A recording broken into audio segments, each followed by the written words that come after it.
Assalamualaikum warahmatullahi wabarakatuh. Apa kabar anak-anak ustazah yang soleh dan soleha? Semoga anak-anak ustazah selalu dalam lindungan Allah Subhanahu wa Ta'ala. Baiklah anak ustazah, sebelum kita memulai pelajaran, terlebih dahulu kita membaca bismillah dulu ya nak. Bismillahirrohmanirrohim. Sekarang kita akan belajar tentang pentingnya sikap persatuan dan kesatuan. Seperti pepatah mengatakan, bersatu kita teguh, bercerai kita runtuh.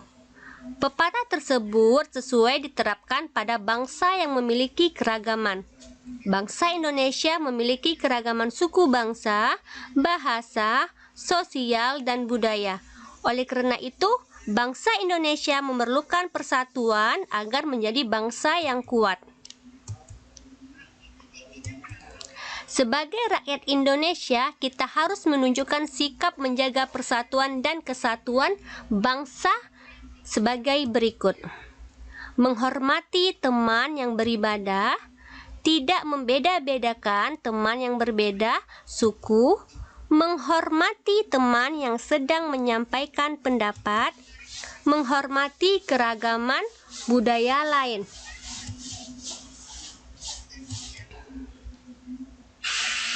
Nah, di sini ada contoh yaitu sikap menunjukkan persatuan dan kesatuan.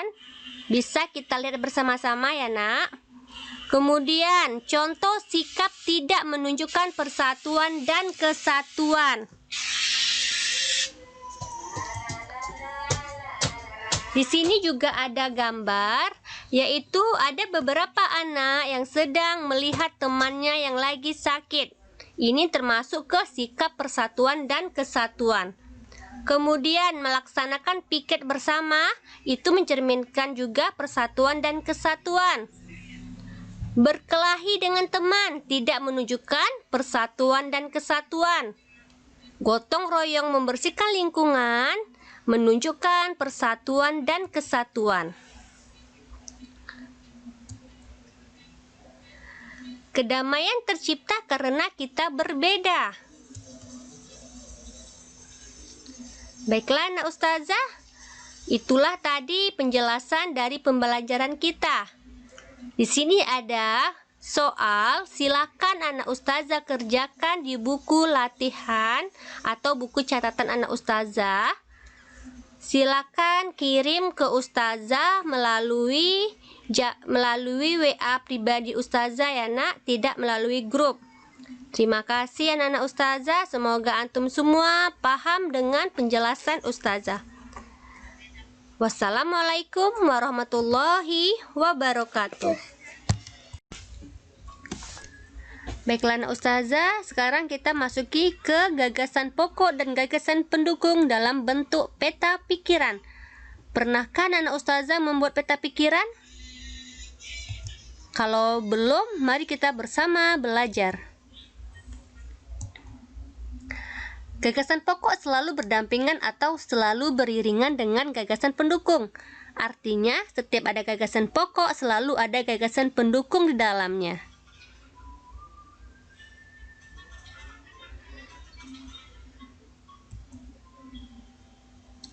Gagasan pokok dan gagasan pendukung yang telah ditemukan dapat disajikan menjadi peta pikiran.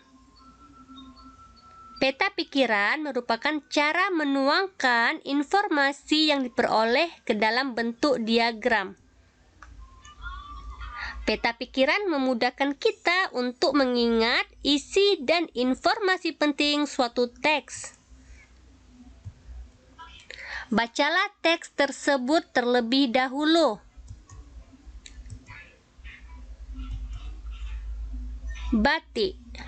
Batik merupakan kain tradisional Indonesia. Kain batik dihasilkan dengan cara dilukis atau dicetak menggunakan malam atau lilin yang dipanaskan. Kain batik berasal dari Pulau Jawa. Sering berkembangnya waktu, batik tidak hanya ada di Pulau Jawa. Beberapa orang daerah di Pulau Jawa juga menggunakan batik sebagai pakaian tradisional. Misalnya batik Bali.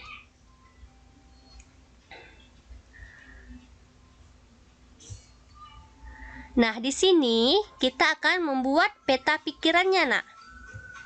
Ini dia gagasan pokoknya. Kita harus mengetahui dulu gagasan pokoknya.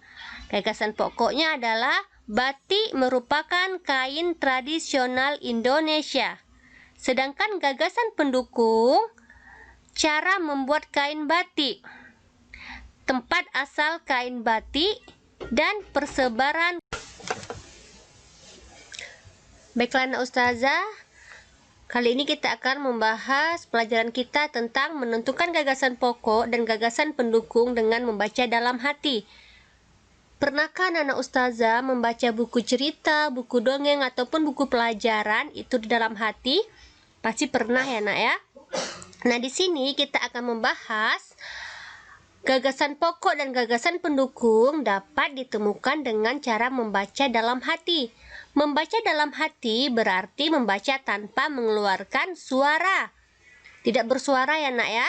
Kita membaca dalam hati itu.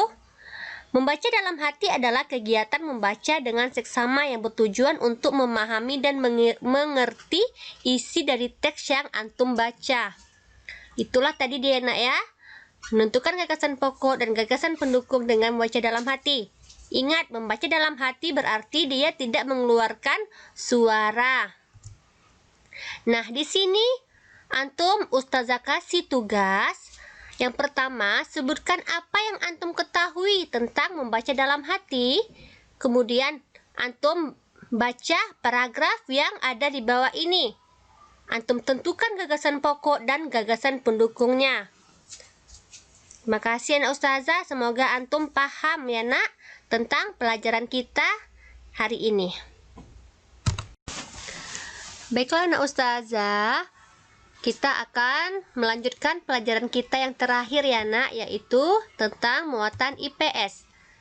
Keberagaman sosial dan budaya di daerah tempat tinggal. Suku merupakan kelompok manusia yang memiliki latar belakang budaya yang sama. Budaya adalah sesuatu yang berasal dari pikiran, adat istiadat, kebudayaan yang berkembang ataupun kebiasaan yang sulit untuk diubah. Suku bangsa yang tersebar di seluruh provinsi memiliki ciri khas masing-masing. Di sini ustazah ada beberapa contohnya.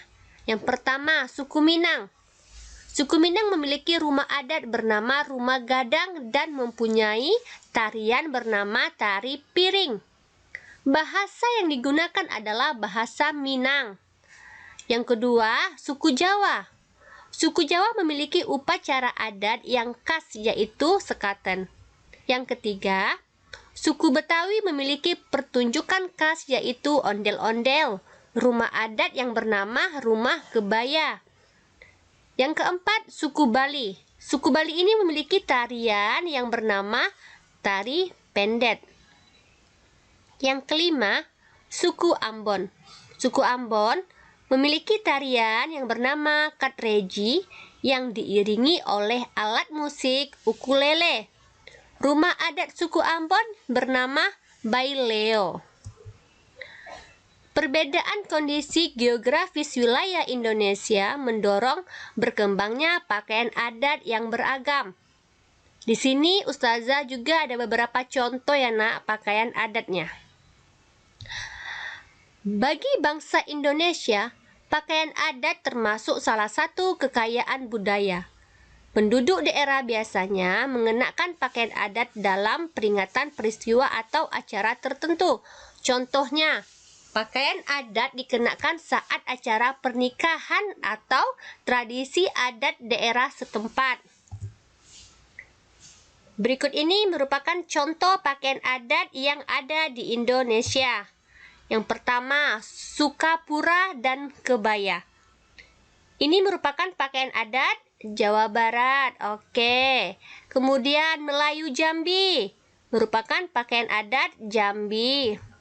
Payas Agung merupakan pakaian adat Bali. Toraja merupakan pakaian adat Sulawesi Selatan. perang merupakan pakaian adat Kalimantan Barat. Sikap toleransi perlu dikembangkan untuk mewujudkan persatuan dalam keberagaman. Perilaku toleransi terhadap keberagaman sosial budaya, yaitu yang pertama, mengetahui keanekaragaman budaya yang dimiliki bangsa Indonesia. Yang kedua, mempelajari dan menguasai salah satu seni budaya sesuai dengan minat dan kesenangannya.